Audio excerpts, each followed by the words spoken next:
नमस्कार, स्वागत है आपका हमारे खास कार्यक्रम आपके सितारे में। आपके साथ मैं हूं नितिशा। आज कार्यक्रम में हम जानेंगे किसी भी विशेष तिथि में शिव पूजा की सबसे आसान, सरल, संक्षिप्त और प्रभावशाली पूजन विधि, और ये सभी जानकारियां देंगे आचार्य जी। साथ ही जानेंगे आज का राशिफल। तो देर कैसी, चलिए शुरू करते हैं आपके सितारे। क्या आप जानते हैं किसी भी तिथि में कैसे करें शिव पूजा? तो जानिए पंडित वैभवनाथ शर्मा से शिव पूजा की प्रभावशाली पूजन विधि। आपके सितारे में आप अपनी हर परेशानी का हल प्राप्त कर सकते हैं और अपने सवाल पूछ सकते हैं। स्टूडियो में हमारा साथ देने के लिए मौजूद हैं विश्वविख्यात ज्योतिषाचार्य और वास्तुशास्त्री पंडित वैभवनाथ शर्मा जी। आचार्य जी, आपका हार्दिक स्वागत। जी नमस्कार। तो यदि आपके मन में कोई सवाल है तो आप भी हमें कॉल कर सकते हैं। हमारे नंबर्स लगातार आपकी टीवी स्क्रीन पर फ्लैश किए जा रहे हैं। आप हमें हमारे टोल फ्री नंबर पर भी कॉल कर सकते हैं। आप हमसे सीधी बात कर सकते हैं। हमारा टोल फ्री नंबर है 180010263003। आप इस नंबर पर मुफ्त में कॉल करें। इसके अलावा आप हमें हमारे लैंडलाइन नंबर्स 012046463332 और 012046463327 पर भी कॉल करके हमसे सीधी बात कर सकते हैं। चलिए सबसे पहले आचार्य जी से जान लेते हैं आज का पंचांग। तो आचार्य जी, क्या है आज का पंचांग? जी बिल्कुल, आज का पंचांग इस प्रकार है। विक्रम संवत 2071 मास चल रहा है श्रावण, और श्रावण मास के कृष्ण पक्ष की आज चतुर्दशी तिथि है। शुक्रवार का दिन है, नक्षत्र है आद्रा, योग है हर्षण और करण है विष्टि। तो ये था आज का पंचांग और अब बारी है राशिफल की। 12 राशियों में सबसे पहले जानेंगे मेष राशि के जातकों के लिए आज का दिन कैसा रहेगा। मेष राशि वाले जातक लोगों के लिए आज आपका दिन बहुत शुभ फलदायी हो सकता है। आज की दिनचर्या में आपको मेहनत से काम करना है। जो भी काम आपके, जो प्रोजेक्ट्स रुक गए थे, यदि उन रुके हुए परियोजनाओं को, उन रुके हुए प्रोजेक्ट्स को अभी आप शुरू करने का प्रयास करते हैं, इस दौरान फिर से एक बार गति देते हैं, तो उनमें आपको बहुत अच्छा फायदा मिल सकता है। आज की दिनचर्या को शुभ बनाने के लिए ओम बम बटुकाय नमः मंत्र का 108 बार जाप कर लेना चाहिए, और यदि संभव हो जाए तो भगवान भैरव के मंदिर अवश्य जाएं। जाकर के एक बार दर्शन कर लें, बहुत अच्छा फायदा मिलेगा। मानसिक थकान और उदासीनता को आप अपने ऊपर हावी मत होने दीजिए। चलिए अब जान लेते हैं कि वृषभ राशि वालों का दिन आज कैसा रहेगा और दिन को शुभ बनाने के लिए क्या करें और क्या ना करें। वृषभ राशि वाले जातक लोगों के लिए आज की दिनचर्या में आवश्यक है कि आप पूर्व निर्धारित कार्य को पहले प्राथमिकता दें और उस काम को सबसे पहले निपटाएं, तब आपको बहुत अच्छी सफलता प्राप्त हो सकती है। यानी अपने कामों को पहले से जो आपने प्लान कर रखा है, सबसे पहले आपको अपनी प्लानिंग के अनुसार चलना होगा। अपने दिनचर्या को बहुत नियोजित रूप में, प्लान वे में अगर आप आगे बढ़ाते हैं तो बहुत अच्छा फायदा मिल सकता है। आज की दिनचर्या में भगवान भैरव की आराधना करने के साथ साथ हनुमान जी की आराधना कर लेना आपको बहुत अच्छा फायदा देगा। और बहुत अच्छा सा टोटका है आपके लिए कि काले कुत्ते को यदि आप एक इमरती देते हैं तो बहुत अच्छा लाभ मिलता है। इससे होता यह है कि राहु केतु का जो दुष्प्रभाव बहुत ज़्यादा होता है आपके राशि में, इस समय बहुत ज़्यादा प्रभाव दिखता है, तो ऐसे में आप उससे बहुत अच्छा लाभ प्राप्त कर सकते हैं। सभी कष्टों से आप मुक्ति पा सकते हैं। वर्तमान समय में मेहनत में, परिश्रम में किसी भी प्रकार से कमी मत करिए। मेहनत करने में आप पीछे मत हटिए। और चलिए अब जान लेते हैं कि मिथुन राशि के जातक आज के दिन क्या करें और क्या ना करें ताकि दिन का पूरा लाभ उठा सके।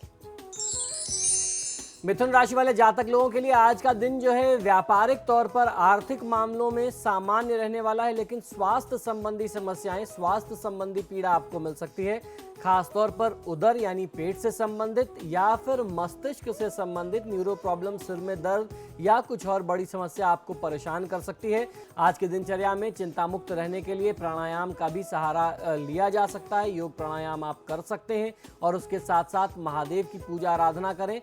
कुछ मंत्र महामृत्युंजय के यदि आप 108 बार या अपने सामर्थ्य अनुसार जाप लेते हैं तो आपको बहुत अच्छा फायदा मिलेगा। स्वास्थ्य संबंधी ये जो खराब लक्षण दिख रहे हैं उससे आपको काफ़ी सुरक्षा मिल जाएगी। आज आपको ध्यान ये भी रखना है, आप किसी से बात करते हैं तो बहुत ज़्यादा ना बोलें, सोच समझ करके नपा तुला बोलने की आवश्यकता है। और अब बारी है जानने की कि कर्क राशि के जातकों के लिए आज का दिन कैसा रहेगा। कर्क राशि वाले जातक लोगों के लिए आज का दिन आपके लिए बहुत अच्छा नहीं है। तो आज आपके लिए सुझाव ये है कि कोई नई व्यापारिक शुरुआत या विदेश प्रवास आज आपको करने से बचना चाहिए। इन सावन के पक्षों में आप देवी की आराधना भी बहुत अच्छे तरीके से कर सकते हैं। देवी दुर्गा की आराधना यदि आप करते हैं तो वो आपको फलित होगी। दुर्गा चालीसा का पाठ कर लेना, दुर्गा सहस्त्रनाम का पाठ कर लेना आपको बहुत अच्छा फायदा देगा। बहुत ही बहुमूल्य समय है। इस समय में एक एक क्षण का लाभ उठाने का प्रयास करना चाहिए। व्यर्थ की बातों में खुद को लगा करके बहुमूल्य समय आप मत नष्ट करिए। और अब बारी है सिंह राशि के जातकों की। चलिए जान लेते हैं आचार्य जी से कि आज के दिन का पूरा लाभ लेने के लिए सिंह राशि के जातक क्या करें और क्या ना करें। सिंह राशि वाले जातक लोगों के लिए आज आपके क्रोधी स्वभाव के कारण घर में अशांति रह सकती है। वाद विवाद का वातावरण रहेगा, तनाव की स्थिति रहेगी। तो आज सबसे पहला काम आपको ये करना है कि अपने व्यवहार को आपको नियंत्रित करना है, अपने क्रोध को नियंत्रित करना है। आज परिवार की जरूरतों पर, उनकी आवश्यकताओं पर ध्यान देना है। परिवार में जो छोटे बच्चे हैं उनकी गतिविधियों पर आपको ध्यान देने की आवश्यकता है। किसी भी परिस्थिति में निराश ना हो, भगवान श्री विष्णु की पूजा आराधना करें, दिन उत्तम हो जाएगा। और अब बारी है छठी राशि यानी कि कन्या राशि की। आचार्य जी से जान लेते हैं कि कन्या राशि के सितारे क्या कह रहे हैं। कन्या राशि वाले जातक लोगों के लिए अपनी मधुर वाणी और लोकप्रिय व्यवहार के कारण आज आप लोगों के प्रिय पात्र होंगे। लोग आपसे आज मिलना जुलना, बात करना, आपके साथ समय व्यतीत करना पसंद करेंगे। आपको लोग पसंद करेंगे। आज आपका व्यवहार आपको बहुत अच्छी सफलता दिला सकता है। तो आप जितने व्यवहार कुशल हैं, आज आपको प्रयास ये करना चाहिए कि आप अपनी व्यवहारिकता का लाभ अपने व्यापार में लें। आज की दिनचर्या में परिवार में छोटे बच्चों की गतिविधियों पर आपको भी नियंत्रण लगाने की आवश्यकता है। किसी भी परिस्थिति में तनावग्रस्त ना हो। और आज का दिन आरंभ करने से पहले, दिनचर्या काम पे निकलने से पहले, दिनचर्या आरंभ करने से पहले भगवान श्री गणेश की पूजा आराधना कर लेना आपके लिए सर्वोत्तम होगी। और अब बारी है जानने की कि तुला राशि के जातक आज के दिन में क्या करें और क्या बिल्कुल भी ना करें। तुला राशि वाले जातक लोगों के लिए व्यापार में अप्रत्याशित आर्थिक लाभ की संभावना आज दिखाई देती है। तो आज की दिनचर्या में आपको पूरा अपना ऊर्जा, जोशो खरोश और अपना उत्साह बनाए रखने की आवश्यकता है। पूरी शुभ ऊर्जा के साथ अपने कार्य क्षेत्र में लगिए। और आज जो व्यापार की लाभ की अच्छी स्थिति दिखाई देती है, अधिक से अधिक लाभ लेने का प्रयास आज आपको कर लेना चाहिए। जितनी मेहनत करेंगे उतना लाभ आज आपको मिल सकता है। परिस्थितियां आपके पक्ष में बनती दिखाई देती हैं। आज की दिनचर्या में देवी काली की आराधना कर लेना आपको बहुत अच्छा लाभ देगा। आज आपको किसी गरीब व्यक्ति का या उसकी परिस्थिति का अनादर नहीं करना है, मजाक नहीं उड़ाना है। इस बात को भी आप दिमाग में अवश्य रखिए। और चलिए बात कर लेते हैं वृश्चिक राशि के जातकों के बारे में कि आज का दिन उनका कैसा रहने वाला है। वृश्चिक राशि वाले जातक लोगों के लिए सरकारी काम में सफलता आज आपको बहुत अच्छी मिल सकती है तथा मित्रों और स्नेहीजनों से आपको सहयोग मिलेगा और उनसे लाभ मिलेगा। कोई ऐसा काम जो काफी समय से सरकारी अमले में रुका हुआ था और आपको एक बहुत अच्छा सा कांटेक्ट खोज रहे थे, आज आपका कोई मित्र आपको बहुत अच्छा एक लिंक दे सकता है। उसके कांटेक्ट से, उसके संपर्क से आपका यह काफी समय से रुका हुआ काम, बहुप्रतीक्षित कार्य जो है वो आज संपादित हो सकता है। तो आज अपने दोस्तों मित्रों की सर्किल में उठना बैठना, उनसे अपनी समस्याओं को शेयर आपको अवश्य करना चाहिए। इससे आपको काफी सहायता मिल सकती है। आज किसी वृद्ध व्यक्ति की सेवा यदि आप करते हैं, उसके लिए आप अन्न की व्यवस्था, वस्त्र की व्यवस्था या उसकी चिकित्सा, उसकी दवाइयों की व्यवस्था आप करते हैं तो आपको बहुत अच्छा लाभ मिलेगा। आज की दिनचर्या में भगवान श्री कृष्ण की आराधना कर लेना आपके लिए सर्वोत्तम होगा। आज आपको ध्यान ये रखना है कि एक से अधिक प्रेम संबंध कभी भी किसी भी व्यक्ति के लिए खतरनाक होता है। ऐसा करने से आप बचिए। और चलिए अब कार्यक्रम को आगे बढ़ाते हुए बात करेंगे धनु राशि के जातकों की कि आज के दिन को शुभ वो कैसे बनाएं। धनु राशि वाले जातक लोगों के लिए आज आपको शारीरिक रूप से अस्वस्थता का अनुभव हो सकता है। आज आप कुछ थकान महसूस कर सकते हैं। लगातार परिश्रम करते करते आपका शरीर थक गया है। आप थोड़ा सा रोग की भी कुछ स्थिति आपको दोबारा उभर करके परेशान कर सकती है। तो अपने स्वास्थ्य का ध्यान रखना आपके लिए ज़्यादा बेहतर होगा।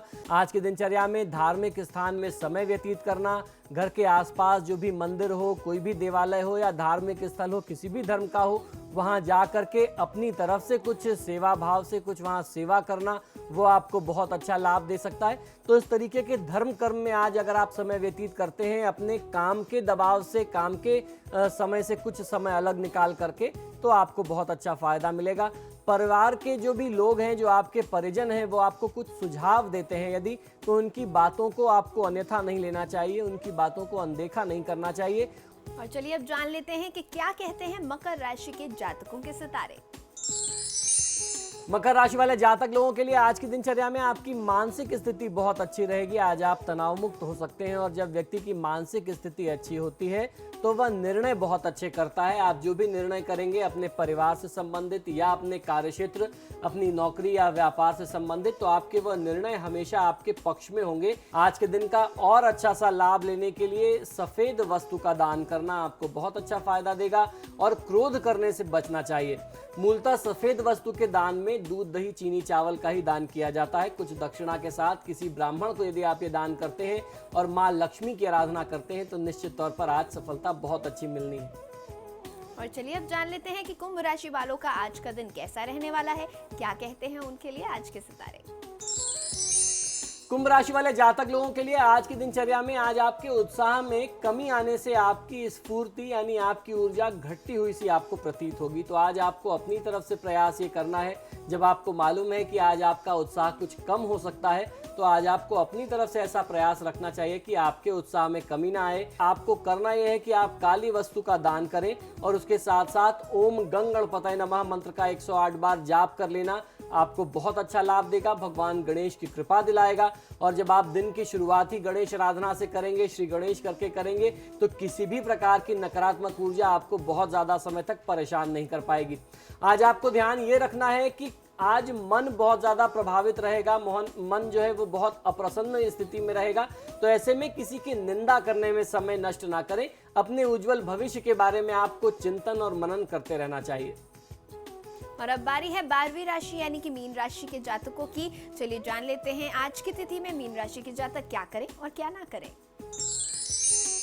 मीन राशि वाले जातक लोगों के लिए आपके कार्यक्षेत्र में आपके जो उच्च पदाधिकारी हैं उनसे आज आपको सावधान रहना पड़ सकता है। आपकी कोई छोटी सी गलती आज बहुत बड़ी समस्या का कारण बन सकती है।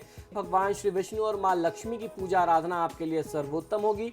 लाल वस्तु का दान कर लेना आपके लिए सर्वोत्तम होगा। अपने आत्मविश्वास में किसी भी प्रकार से कमी मत आने दीजिए। लाल वस्तु के दान में खासतौर पर तांबे का पात्र, लाल वस्त्र, गुड़, गेहूं, यही सारी चीजें प्रमुख होती हैं। तो इन चीजों का दान करना आपके हित में होगा। और फिलहाल कार्यक्रम में एक छोटे से ब्रेक के लिए हम रुक रहे हैं, लेकिन आपका ही मत जाएगा क्योंकि ब्रेक के बाद आचार्य जी हमें बताएंगे आज का महा उपाय, जिसमें जानेंगे किसी भी विशेष तिथि में शिव पूजा की सबसे आसान, सरल, संक्षिप्त और प्रभावशाली पूजन विधि। बने रहिए हमारे साथ।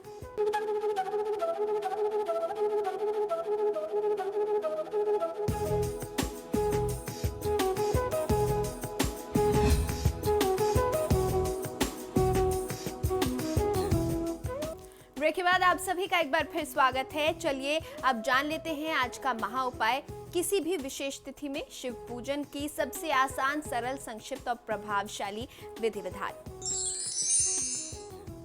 जी बिल्कुल, आज का महा उपाय बहुत ही विशेष है। आज मैं आपको बताने वाला हूं एक ऐसी शिव पूजा विधि जिसको आप कभी भी किसी भी विशेष तिथि में प्रयोग में ला सकते हैं।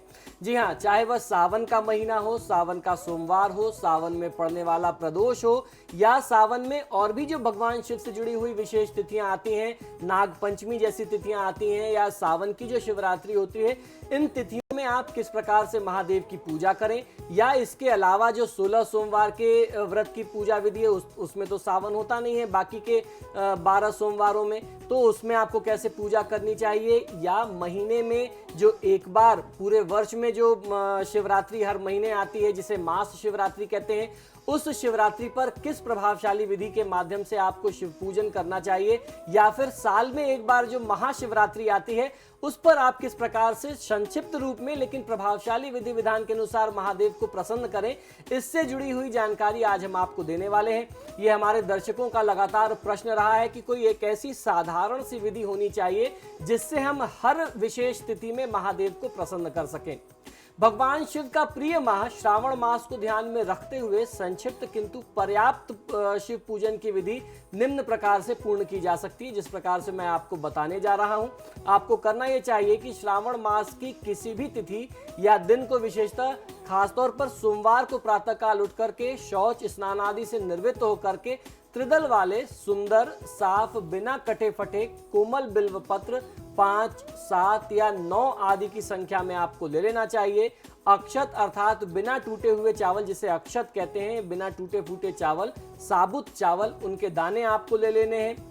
सुंदर साफ लोटे या किसी सुंदर पात्र में जल अगर आप ले सकें तो बहुत अच्छा है, और अगर आपको गंगा जल मिल जाए, यदि यह संभव हो जाए तो सर्वोत्तम होता है। तत्पश्चात अपने सामर्थ्य अनुसार गंध, चंदन, धूप, अगरबत्ती इत्यादि आपको प्रयोग में लेनी चाहिए। अगरबत्ती यदि आप प्रयोग न करें तो अच्छा रहेगा। इसके लिए मैं हमेशा आपको धूप बोलता हूं, क्योंकि अगरबत्ती को बनाने में बांस की लकड़ी का प्रयोग किया जाता है, और हमारे सनातन परंपरा में बांस को वंश वृद्धि का कारक मानते हैं। बांस को जलाना अगरबत्ती में वो या किसी भी माध्यम से हमारे धर्म में इसकी आज्ञा नहीं दी जाती। तो इसीलिए जब भी आपने ध्यान दिया होगा कि मैं जब भी बताता हूं आपको धूप बताता हूं, अगरबत्ती का प्रयोग जितना कम से कम करें वो अच्छा होगा। यह सब सामान एकत्र करके किसी भी शिव मंदिर में आपको चले जाना चाहिए। यदि नजदीक कोई शिव मंदिर उपलब्ध नहीं है, शिवालय उपलब्ध ना हो, तो बिल्व वृक्ष के पास आपको चले जाना चाहिए। और अगर बिल्व वृक्ष भी ना मिले, यानी बेल का पेड़ भी ना मिले, तो फिर घर के आसपास जो भी पीपल का वृक्ष हो आप उसके पास चले जाएं, क्योंकि बेल के वृक्ष में या पीपल के वृक्ष में समस्त देवी देवताओं का, हमारे सनातन धर्म के जो 33 कोटि यानी 33 प्रकार के देवी देवता बताए गए हैं, उनका निवास स्थान होता है। समस्त सामग्री को किसी स्वच्छ पात्र में आपको रख लेना चाहिए। यदि कोई समुचित पात्र उपलब्ध ना हो तो भूमि को ही लीप पोत करके आपको साफ सुथरा करके स्वच्छ कर लें, और निम्न मंत्र पढ़ते हुए, जो मंत्र मैं आपको बताऊं उस मंत्र को पढ़ते हुए समस्त सामग्री आपको वहीं भूमि पर यानी जमीन पर रख देनी है। यह मंत्र आपको उच्चारित करना है। इसको रखते हुए इस मंत्र को, सारी सामग्री को रखते हुए इस मंत्र का आपको उच्चारण करना है। अपक्रमांतु भूतानि पिशाचा सर्वतो दिशा सर्वेशाम वरोधेन ब्रह्म कर्म समारभे अपसर्पंतु ते भूता ये भूता भूमि संस्थिता ये भूता विनकर्ता रस्ते नष्टतु शिवाज्ञया। इस मंत्र का उच्चारण करते हुए आपको समस्त सामग्री वहां पर भूमि पर रख देनी है। मंत्र का उच्चारण पुनः एक बार समझ लीजिए।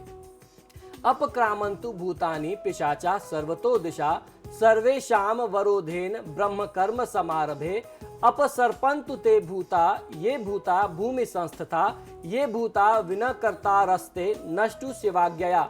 तत्पश्चात यदि शिवलिंग हो तो ज्यादा बेहतर है, और अगर शिवलिंग उपलब्ध ना हो पाए तो पीपल या फिर बेल के वृक्ष की पूजा आपको करना है। उनमें ही आपको ध्यान करके शिव जी का पूजन करना है। उसे स्वच्छ जल से आप धो लें, और जो मंत्र अब मैं बताऊं इस मंत्र को पढ़ते के साथ साथ आपको पूजा अपने करते जाना है। यह मंत्र इस प्रकार है। गंगा सिंधुश्च कावेरी यमुना च सरस्वती रेवा महानदी गोदावरी अस्मिन जले सन्निधि कुरु। फिर से एक बार मंत्र सुन लें। इस मंत्र का उच्चारण आपको किस प्रकार करना है। इस मंत्र से आपको उन्हें शिवलिंग को स्नान कराना है, और शिवलिंग अगर आपको उपलब्ध ना हो पाए तो बिल्व वृक्ष या फिर पीपल के वृक्ष को आपको इस प्रकार से जल अर्पित करना है। गंगा सिंधुश्च कावेरी यमुना च सरस्वती रेवा महानदी गोदावरी अस्मिन जले सन्निधौ कुरु। इस मंत्र का उच्चारण करते हुए आपको उनके ऊपर जल अर्पित करना है। तत्पश्चात भगवान यानी वृक्ष के ऊपर या शिवलिंग के ऊपर आपको अक्षत अर्पित करना है। इसके बाद यदि पुष्प हो तो भगवान के ऊपर आपको पुष्प अर्पित करना है, और पुनः फिर हल्दी चंदन आदि से जो भी आपके पास उपलब्ध हो, चाहे वह शिवलिंग हो या वृक्ष हो, उन पर आप लेप लगाएं। और जो मंत्र अब मैं बताता हूं तो आपको चंदन का लेप उस प्रकार से उनको अर्पित करना है। यह मंत्र होगा ओम भूर्भुवस्वः ओम त्र्यंबकम यजामहे सुगंधिम पुष्टिवर्धनम उर्वारुकमिव बंधनान मृत्युर्मुक्षीय मामुतः। इस मंत्र के साथ आपको उनको चंदन अर्पित करना है, उसका लेप अर्पित करना है। मंत्र पुनः एक बार सुन लीजिए। ओम भूर्भुवस्वः ओम त्र्यंबकम यजामहे सुगंधिम पुष्टिवर्धनम उर्वारुकमिव बंधनान मृत्युर्मुक्षीय मामुतः। इस मंत्र के साथ आपको चंदन अर्पित करना चाहिए। तत्पश्चात भगवान को धूप अर्पण करें तथा भगवान को बिल्वपत्र अर्पण करें, और जो मंत्र अब मैं आपको बताता हूं इस मंत्र का आपको ध्यान करना चाहिए। इस मंत्र का उच्चारण करते हुए बिल्वपत्र अर्पित करते हैं तो बहुत अच्छा फायदा मिलता है। यह मंत्र है काशीवास निवासी नाम काल भैरव पूजनम कोटि कन्या महादानम एक बिल्वम समर्पणम दर्शनम बिल्व पत्रस्य स्पर्शनम पापनाशनम अघोर पाप संहारम एक बिल्वम शिवार्पणम त्रिदलम त्रिगुणाकारम त्रिनेत्रम च त्रियायुधम त्रिजन्म पाप संहारम एक बिल्वम शिवार्पणम। यह मंत्र पुनः एक बार सुन लें किस प्रकार से आपको उच्चारित करना है। आपकी सहायता के लिए, आपके लाभ के लिए यह मंत्र टीवी स्क्रीन पर भी आ रहा है। यदि संभव हो जाए तो सुन लें और लिख सकें तो बहुत बेहतर होगा। काशीवास निवासी नाम काल भैरव पूजनम कोटि कन्या महादानम एक बिल्वम समर्पणम दर्शनम बिल्व पत्रस्य स्पर्शनम पापनाशनम अघोर पाप संहारम एक बिल्वम शिवार्पणम त्रिदलम त्रिगुणाकारम त्रिनेत्रम च त्रियायुधम त्रिजन्म पाप संहारम एक बिल्वम शिवार्पणम। एक बिल्वम का मतलब यहाँ एक बिल्वम से तात्पर्य यहाँ 3 दल वाले एक बिल्व पत्र से होता है। तत्पश्चात यह बोलते हुए जल या गंगा जल आपको भगवान के ऊपर अर्पित करना है और उसके बाद आप बिल्व पत्र, जिस तरीके से बताया, आप बिल्व पत्र अर्पित करें। किस मंत्र के साथ आपको भगवान शिव का अभिषेक करना है या वृक्ष में भगवान शिव का ध्यान करके अभिषेक करना है, यह मंत्र आप जान लीजिए। यह मंत्र है गंगोत्तरी वेग बलात् समृद्धतम सुवर्ण पात्रेण हिमांशु शीतलम सुनिर्मलांभो हयमृतोत्पलम जलगृहाण काशीपति भक्त वत्सला। मंत्र पुनः एक बार ध्यान से सुने। यह मंत्र है गंगोत्तरी वेग बलात् समृद्धतम सुवर्ण पात्रेण हिमांशु शीतलम सुनिर्मलांभो हे अमृतोत्पलम जलगृहाण काशीपति भक्त वत्सला। और सबसे अंत में क्षमा याचना करनी चाहिए। क्षमा याचना किस प्रकार से करनी है वो भी समझ लीजिए। अपराधो सहस्राणि क्रियंति हरनिशम मया दासोय मति माम मत्वा क्षमस्व परमेश्वर आवाहनम न जानामि विसर्जनम पूजाम चैव न जानामि क्षमस्व परमेश्वर मंत्रहीनम क्रियाहीनम भक्तिहीनम सुरेश्वर यत् पूजितम मया देव परिपूर्णम तदस्तु में। अर्थात मैं न आवाहन जानता हूँ, न पूजा जानता हूँ, न भक्ति भाव जानता हूँ, मैं भक्तिहीन भी हूँ। मैं जिस प्रकार से भी मेरा सामर्थ्य था मैंने आपकी पूजा की है। अगर मुझसे कोई गलती हो जाए तो आप मुझे क्षमा करें। इस मंत्र के साथ आपको उनसे क्षमा मांगनी चाहिए। किंतु इस मंत्र का तात्पर्य यह कदापि नहीं है कि जो व्यक्ति मंत्र नहीं जानता वह पूजा नहीं कर सकता या उसे पूजा न करने का एक बहाना मिल गया कि मुझे तो कोई मंत्र, कोई विधि विधान मालूम नहीं है, मुझे पूजा नहीं करनी चाहिए। बिना मंत्र पढ़े भी यह समस्त सामग्री भगवान को अर्पित की जा सकती है। केवल विश्वास एवं श्रद्धा होनी चाहिए। हमारे धर्मशास्त्र कहते हैं भवानी शंकरौ वंदे श्रद्धा विश्वास रूपिणौ। आपने श्रद्धा और विश्वास से जिस भी स्थिति में पूजा की, जिस पत्थर में ध्यान करके पूजा की, उस पत्थर में भवानी को भी आना पड़ेगा, यानी दुर्गा को भी आना पड़ेगा और शंकर भी वहां आ जाते हैं। भवानी शंकरौ वंदे। आप पूरी श्रद्धा और विश्वास के साथ आप वहां पूजा करें, उनको आना ही पड़ेगा।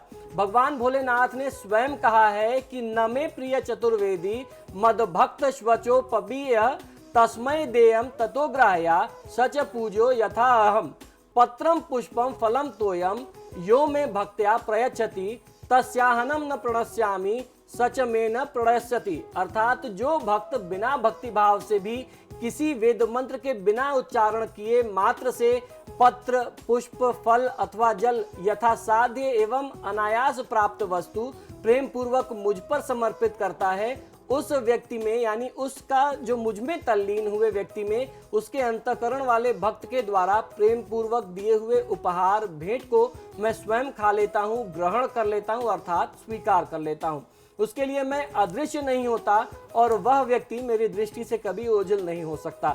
तो इसका तात्पर्य यह है कि आप किसी भी परिस्थिति में, आपको कोई मंत्र की जानकारी हो ना हो, विधि विधान की जानकारी ना हो, हमारे कर्मकांड बहुत जटिल हैं, बिना किसी जानकारी के भी आप महादेव की पूजा आराधना कर सकते हैं। जो भी चीजें आप उनको अर्पित करें वह उनको ग्रहण होती है। आपके भाव जो है वह निष्पाप होने चाहिए, निष्कपट होने चाहिए। श्रावण मास की नवमी तिथि की जो महत्ता है वो बहुत विशेष है। नवमी तिथि की महत्ता को प्रतिपादित करते हुए शिव पुराण की विद्वेश्वर संहिता में लिखा गया है कि कर्क संक्रांति से युक्त श्रावण मास की नवमी तिथि को मृगशिरा नक्षत्र के योग में अंबिका का पूजन अवश्य कर लेना चाहिए। वे संपूर्ण मनोवांछित भोगों और फलों को देने वाली हैं। ऐश्वर्य की इच्छा रखने वाले पुरुष को उस दिन अवश्य उनकी पूजा आराधना करनी चाहिए। इस प्रकार की विशेष पूजा से जन्म जन्मांतर के पापों का सर्वनाश हो जाता है। इस प्रकार श्रावण मास में या फिर किसी भी भगवान शिव से संबंधित विशेष तिथि में औघड़दानी बाबा भोलेनाथ की पूजा का सदैव फल प्राप्त किया जा सकता है।